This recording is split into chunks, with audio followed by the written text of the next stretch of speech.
Okay, so let's see here. So I have a little trilogy to tell you about. Has to do with scarcity or abundance. So one of the reasons why I had to postpone one of our meetings was because my Mac died, and I had to go out right at like the 11th hour, and I had to go out and get a new Mac. And of course, as luck would have it, Matt Carley was on vacation, right? So, so I was kind of on my own in computer hell. And so here's what happened. I found myself a local Mac vendor, which I never knew existed here in Keene. I got myself a new computer, fixed the old one, so now I have a standby. And then when they transferred all the data over, all my PowerPoints went from PowerPoint to the Apple version of PowerPoint, which I think is Keynote. And so now in the interim, I've learned Keynote in addition to PowerPoint. So you know what? Scarcity or abundance, you pick. So it was pretty funny though, because I was like my computer just died. The battery went, and so I was without technology for a day and a half. It's kind of interesting to think about, right? So anyway, good to be back with everybody. And so today we're going to talk about scarcity and abundance thinking. And going to start by, kind of absorb this picture for a minute, okay? One side, of course, is scarcity and the other side is abundance. And it's really about how we choose to look at things. So like my computer hell example, you know what? My computer died. Yeah, that was kind of in the moment, a little bit inconvenient. But you know what, though? Worked out great. And it's kind of just a matter of, right, how we choose to look at things. And of course, we could also equate to glass half empty, glass half full. And if you take a look at this picture, I think one of the things that kind of struck me about it was, the dark, dried out side. Yeah, sure, right. That we could have blight and famine and all that, or we could equally have, lush green fields and blue skies in abundance. And it's just simply a matter of how we choose to look at things. And it matters. How we look at things matters so much because it's what we attract, okay? I know there's all sorts of stuff out there about, law of attraction and all that. And here's the thing I'm going to tell you about that, okay? It's real. It's a thing. So if we ever doubt, okay, how we look at things and why it matters, okay, you take a look at certain circumstances and things that go on around us. If it was like Henry Ford said, if you think you can or if you think you can't, you're going to be right each time. And so our mindsets attract new results. So I love the expression, you can't do new things in old ways. We've talked about this before. If you do new things in old ways, you'll go back to old results, right? Because the methodology hasn't changed. It's not good enough necessarily just to change your thinking. Your thinking changes how you do things and how you act, okay? But you have to have both. You have to have thinking and action. And so it matters, right? How we look at things, whether we look at things from a scarcity mindset or abundance. And we're going to do some talk tracks here in a minute. I found this talk track, which I like. It's not mine, so I can't take credit for it. But I like it. And so let's just talk about scarcity thinking for a minute. So if I come at things from a scarcity mindset, all right, I automatically look at it and say, well, there's never going to be enough, all right? There's not enough for everybody. And I compete to stay on top. I hoard things from others. I don't share, right? I won't share knowledge. I won't offer to help others. I'm suspicious of others. Now think about these for a second as we're going through these. Like, I know we know people that we can assign this to, unfortunately, okay? And maybe even sometimes ourselves in certain circumstances. And what's kind of critical about this is to be honest about it, okay? It's no shame to say, sometimes I do that, all right? Or in this circumstance, I can be more inclined to have scarcity thinking, because by calling it out and identifying it, that's the only way you can get above it, okay? It's the only way that you can deal with it. So resents competition, again, goes back to kind of a fear mindset. We'll talk about that in just a second. Afraid of being replaced, believes times are tough, believes the pie is shrinking, thinks small and avoids risk, right? Risk avoidance is scarcity thinking, and fears change. I think this was really good. I looked around, I have my own work on this that I could have used, but frankly, I thought this was better, right? And then abundance thinking. Well, there's always going to be more. And I'm willing to collaborate with others to stay on top. And I'm generous, and I'll share my knowledge, and I'll freely offer others help. Trust builds rapport. I welcome competition. We strive to grow, believes the best is yet to come, believes the pie is growing, thinks big and embraces risk. I think that's a really important one, okay? And we're going to talk about expansion and reduction on a couple slides from now.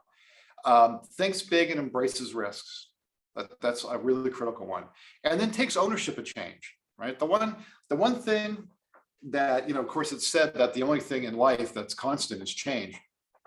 And that is the truth of it, okay? Every single thing that we have today, whether it's, my brand new, MacBook Pro 2022, whatever it is, versus my MacBook 2017, well, I'll tell you what, there's a pretty big difference between these two machines, okay? And it all came about because of change. And every single thing we have today is because somebody challenged the status quo for change. Everything. There's not one single thing, whether it's the clothes I'm wearing or the cup I'm drinking out of or the computer or paint colors, okay? I always think paint colors are kind of interesting. I know it sounds a little bizarre, right? But like someone thought differently about it, okay? And so every single thing we have, okay, is because somebody embraced change. They took ownership around it and they weren't afraid of it. If not for that, okay, we'd still be hunter-gatherers, like literally. And that's a scarcity or abundance thought process. So let's understand about how we shift from scarcity to abundance. So by the nature of it, okay, scarcity thinking is fear-based, right? And so when I live in fear, I'm also living in anxiety, okay? I'm living in a reductive sense. And because of that, I'm going to make poor choices because I'm going to make small, okay, risk-adverse choices, all right? Now, there's nothing, if you're risk-adverse, okay, and I think let's define risk, right? Risk isn't, jumping out of a plane, being risk adverse isn't necessarily because you're afraid of jumping out of a plane, right? That there's plenty of risk there, okay? But risk averse as far as, maybe more mundane things, or maybe just about being outside of your comfort zone, that's probably the right way to look at it. And so when we're in anxiety, okay, when we're in fear, we bounce to anxiety, and then we operate in making, small reductive choices, okay, that are limited. All right. And they're typically not made with an expansive view. Right. And then that's what gives us a negative outcome. Think about it for a second. Right. If the foundation of all my decisions are based on fear, how are you ever going to get a good decision that's going to move you forward? You gotta think about that. Right. They're always going to be small. They're always going to be not fulfilling. And they're going to always leave you behind the curve. That's the thing about being in a reductive sense. You're always kind of behind everything. You're never really kind of out in front of things. If I'm thinking from abundance, well, I'm starting with gratitude, right? I'm grateful for what I have, okay? Because no matter where I am, I have enough, right? And then from that perspective, because of that gratitude, now my body is settled, okay? And I'm not anxiety ridden.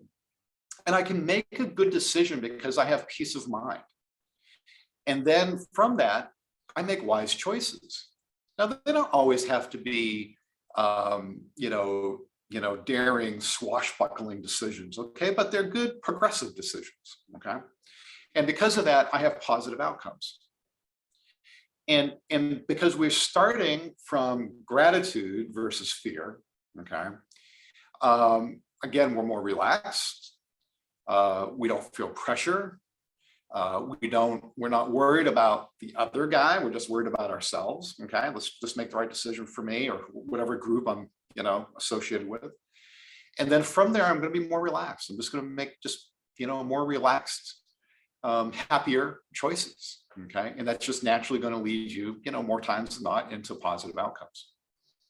So I thought this was another good. This is not my work either, but I came across it when I found the talk tracks, and I thought this was really good. Fear versus gratitude.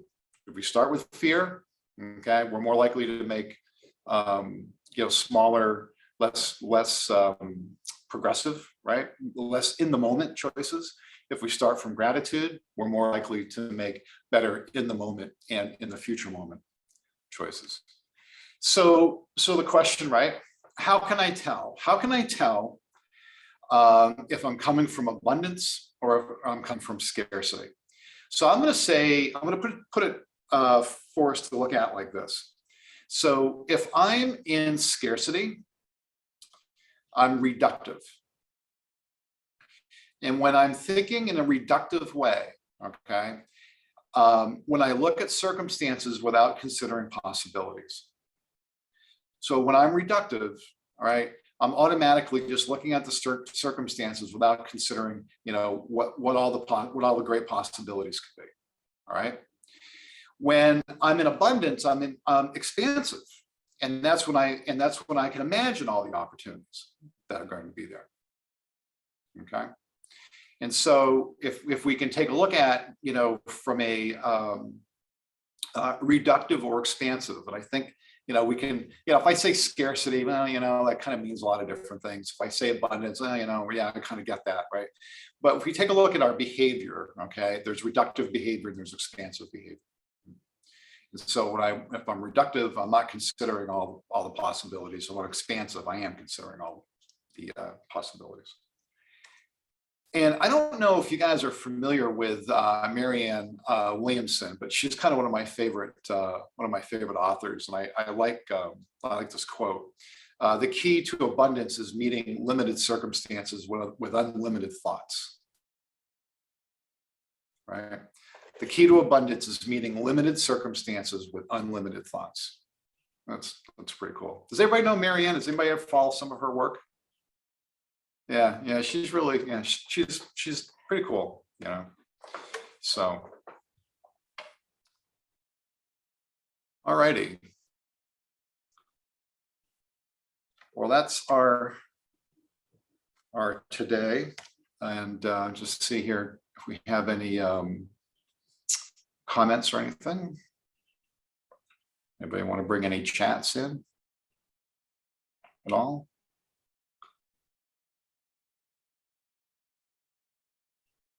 Okay. Well, you're welcome, Ellie, as always. Good to see everybody. Okay. Well, have a great week, right? Think abundance. Take care.